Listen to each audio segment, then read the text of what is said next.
Knock him out inside of 9.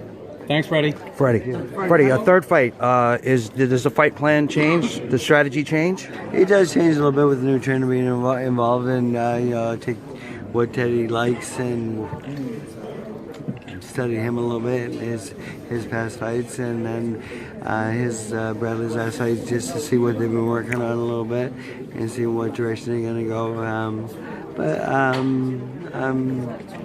I got the better fighter, and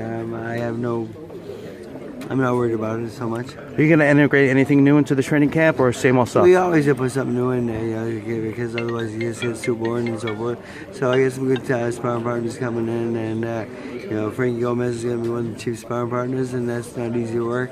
Frankie's a tough kid, and he's going to come to camp after February 5th. He fights, and then he'll be coming to the Philippines with me on the 6th. What do you think Timothy Bradley does best in the ring? He's a good boxer, tough guy. He